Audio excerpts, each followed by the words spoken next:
Hello everyone, GL1 here. Welcome to my toy museum, and today I'm going to talk about Imaginext dinosaurs and compare them to the next level of Jurassic Park dinosaurs. Alright, so I recently got this set here, and it has some interesting features to it.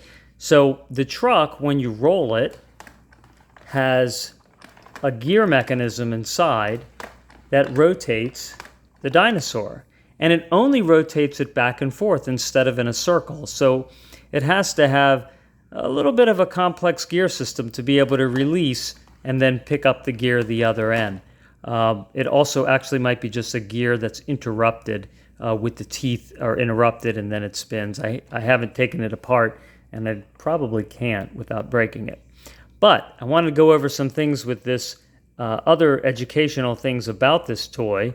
And I try to be a little educational whenever I talk about dinosaurs because they were real and it's fascinating to learn about them.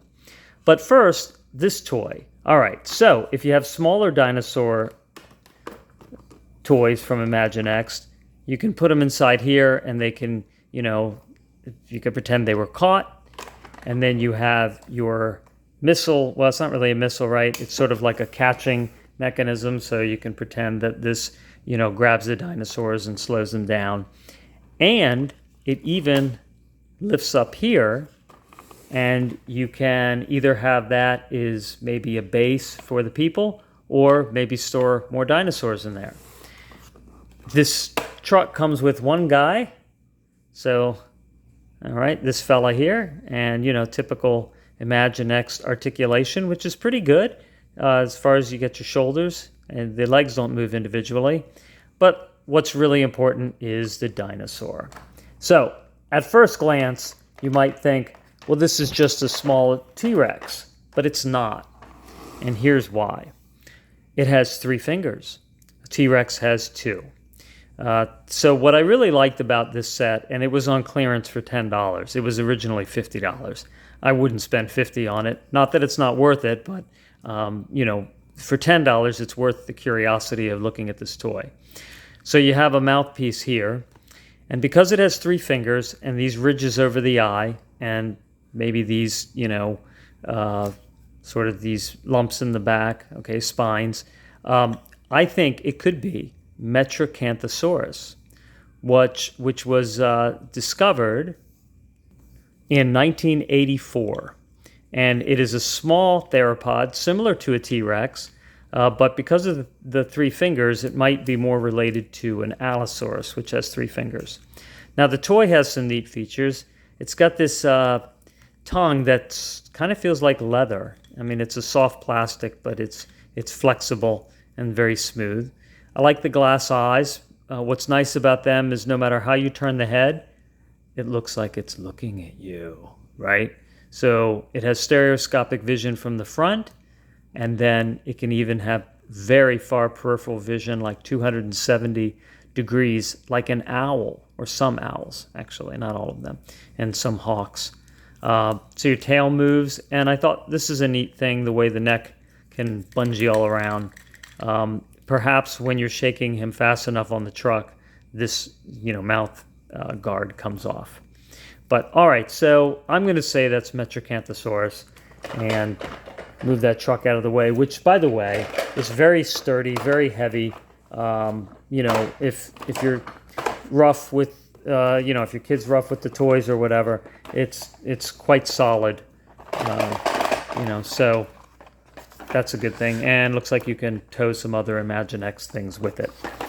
All right, well, for $5, I got this Imaginext T-Rex, and this is really cool. I never would have expected this to actually be such a neat toy. I don't really like the hollow legs, but all right, I'll get over that. What's nice about it is, one, you move the tail, and it can look right and left. So it's definitely a T-Rex, right? The 2 fingers. You have a trigger back here, and his mouth moves. He's got those glass eyes that follow you everywhere. And now this is a feature that's just so cool.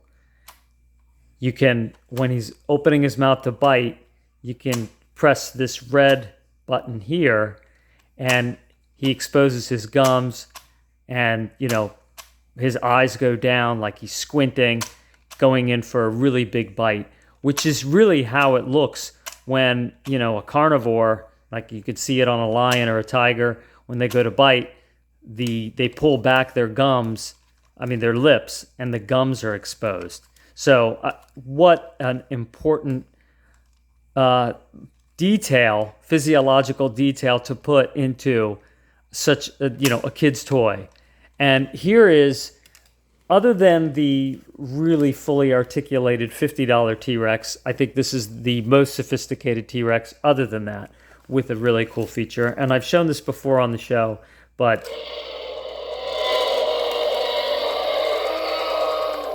you push the button, you get the mouth open, the growl, and you get a nice rubbery tongue, and he shakes his head back and forth, and you can actually lower and raise the tongue to different positions.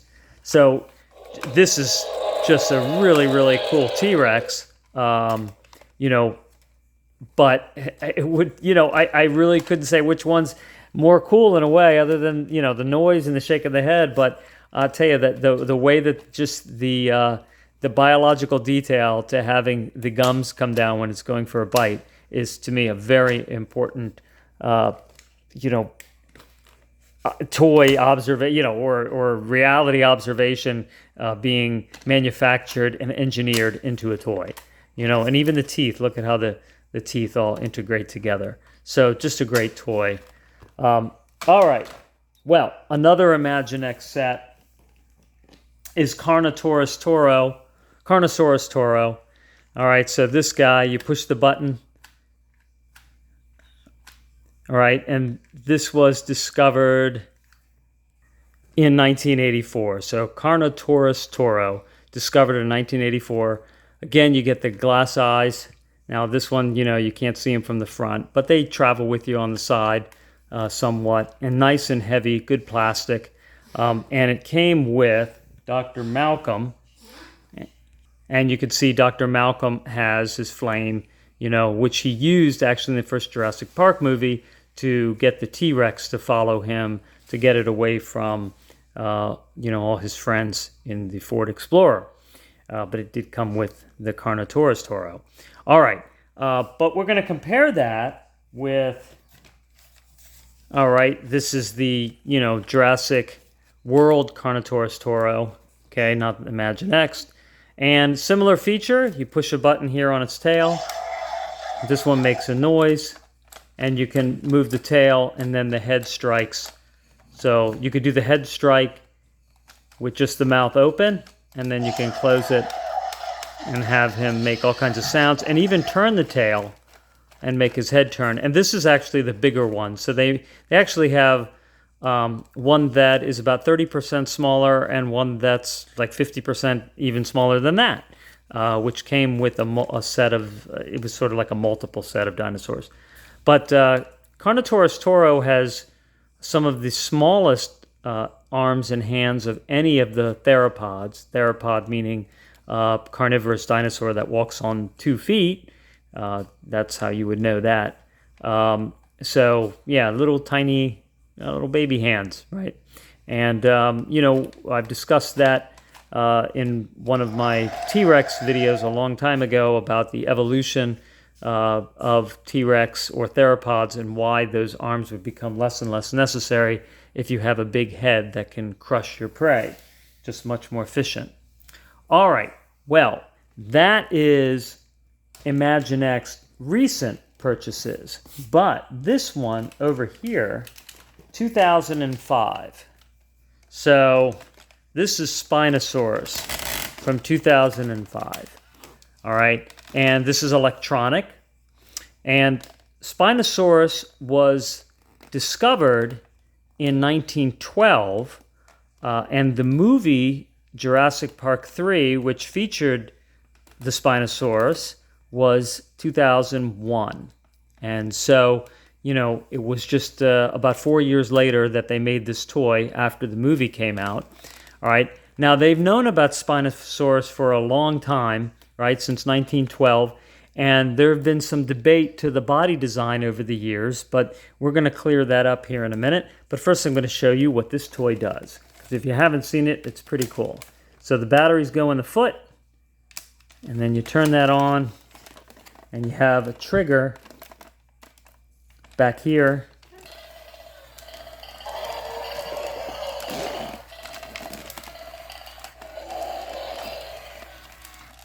And you can push that trigger forward or backwards, and it's animatronic. And I mean, what a sophisticated toy. Very heavy and durable plastic. So yeah, this, 18 years old, this toy. They made a T-Rex like this too, but I gave it to a nephew, so hopefully he's enjoying that. And you can see even has like a flexibility here, so it can move all around. All right, so this is your Spinosaur. And there are other species of Spinosaurus, actually, that are similar. There's actually quite a few, and one of these days I'll be getting around to doing a whole show on Spinosaurs, because I have several. All right, well, I'm going to real quick here, and the only thing is getting him to stand up, because his head's heavy. There you go. All right, so the Jurassic Park 3 Spinosaurus toy, all right, this is Imaginext, which is Fisher Price, but this is the one that is Hasbro, and this might look familiar to you, all right, from the movie. And you could see, look at that big mouth like that, right? And this is what we saw in the movie, really long legs, long body, actually larger than a T-Rex, 50 feet long, and possibly heavier. There is Sue and the other, I think it's Scotty. Yeah, the T-Rex Scotty, which actually Scotty's also a female. It seems that the female T-Rexes are larger. Scotty is really, really big and is bigger than many of the Spinosaurs that they've found. But he might be unusual or not. We don't know. Of course, there's so few of them left. But in any case, so this is the Spinosaurus we saw in Jurassic Park 3. An upright posture like this, and they also had him chasing people on the ground. Well, that might not be his natural behavior, and it's definitely determined that that's not his body positioning. So this is a more accurate model of Spinosaurus. So what they believe what he did is he was a fish eater, and just like an alligator, you can get a lot of food from eating fish, and so you can grow really large. Plus, you're floating. Your body weight is supported by the water, so that helps also to less stress on the limbs, and so growing larger also may be part of the ease with which you can evolve, because your bones aren't getting, you don't have the resistance of the air, walking on land, so you're more free to grow large, just like a whale, because you're semi-aquatic. And just like a hippo, which a hippo is semi-aquatic, it can definitely come out on land, but they spend most of their time in the water, and they're very heavy, like 4,000 pounds. All right, or even heavier.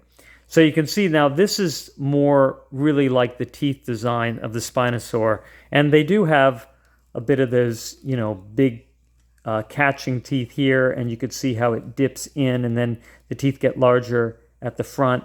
And that is a really ideal design that you'll see in many animals, including alligators and other dinosaurs that are fish eaters, that it's a snapping jaw that once it gets a hold of you, and fish are slippery, this is going to reduce the advantage of the fish getting away and being slippery. The longer claws also to dig maybe under rocks, maybe, looking for fish that, hide, or clams, and also to support its body weight, pulling along a shallow waterway. And the tail is believed to be more like a fin, so it can, propel itself through the water. And you can see that the doesn't have that tail on either one of the, Jurassic Park-like Spinosaurs. So, but that might give you, a little bit of an insight into the design of Spinosaurus, because a lot of people wonder, well, what would happen in a fight between Spinosaurus and T-Rex? And they didn't live at the same time period. And even though Spinosaurus might be larger in terms of weight and length, a T-Rex was designed for crushing bones. Its mouth much more powerfully built, and where it showed in Jurassic Park 3, where the Spinosaur was a match and actually defeated the T-Rex, that's probably unlikely. If a T-Rex bites anything, I would guess it's over. It had the hardest bite of any land predator ever, by far, and it would just crush whatever it bit. Whether if it bites a Spinosaurus, arm or neck or head, it's just going to crush all the bones. And I think the fight would be over then. And a Spinosaurus doesn't have the design to be able to bite that hard, doesn't have the heavy bone structure to support the musculature that would translate to a tremendous bite force like a T-Rex. All right, well, I'm not done, because I'm going to show you something else that is really exciting. And I'm going to change the venue for that. Oh, I forgot. Before I do, here's Metracanthosaurus from the Jurassic Park collection. See the 3 fingers? Okay. And you can see that, the ridge over the eye. So I think that's maybe what they had in mind when they made this. The 3 toes. Okay, because some and the toes are close together. So I'm thinking maybe that's what they were thinking when they made this guy. But okay, change venue, show you the big surprise.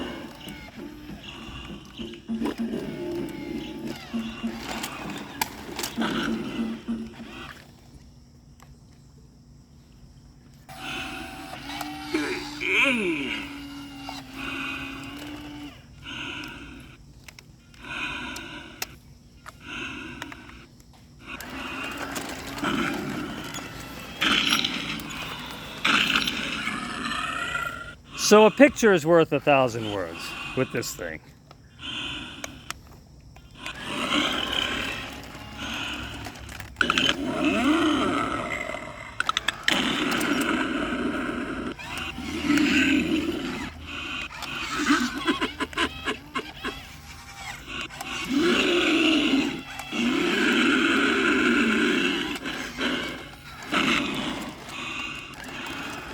So this is Imaginext Fisher-Price, made in 2007.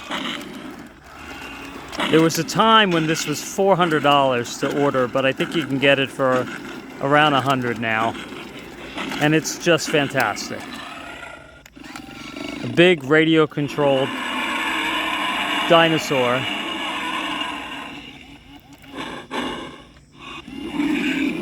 The eyes open, the mouth opens, and he laughs.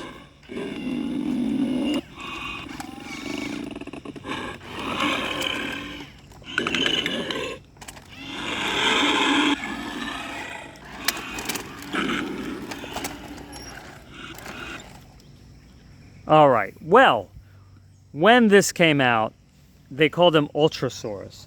And I wasn't aware that there was actually a dinosaur that looked like this, but there is. Ampelosaurus. So Ampelosaurus is not a carnivore. It is a sauropod, but it has spines all over it. This was discovered in 1989. So the toy there is 2007. So they could have modeled it after this, but I don't think anybody was really paying attention. So this is the Ampelosaurus dinosaur that really looks a lot like our Ultrasaurus. Now, the Ultrasaur toy had a piece of the tail broken off that looked like a Stegosaurus spines, like the 4 spines. And actually, I'm going to do a show on stegosaurs and the various kinds of stegosaurs and ankylosaurs, either next or right after that, or one after that. We'll see. But in any case, I think that this is kind of neat that they made this gigantic radio-controlled dinosaur that actually is like a real dinosaur, Ampelosaurus.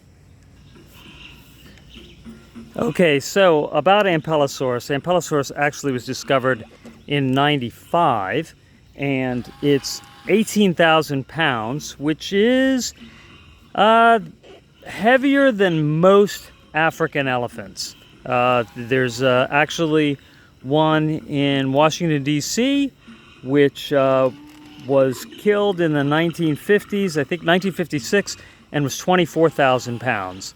But so far they estimate the Ampelosaurus was about 18,000 pounds. Most African elephants are under 15,000. They're more between 10 and 15. And Ampelosaurus was about 45 feet long, 49 feet long. So, you know, pretty big dinosaur. Now, the remote here, this is the remote that you got, and it uses infrared, not radio frequency. So you see these are light emitters just like you have on some TV remotes. And so you have to make sure that you aim it towards its back where it has a sensor. It has a sensor in the front as well. But see, you can push the button and that makes its mouth open. And then this button here makes it look, I think that's going to make it like eat. Yeah. So he's eating. So it has a little bit of automated, you know, reactions when you push a button. And here's your walking.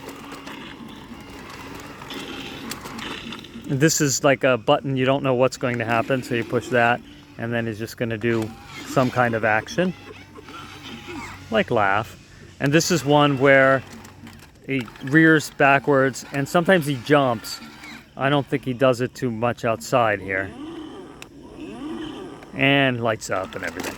So there you go. All right, and then this is the head swing, so you can move the head all around this button here. All right, so I hope you enjoyed that. Thanks for watching, and I will see you soon. Take care.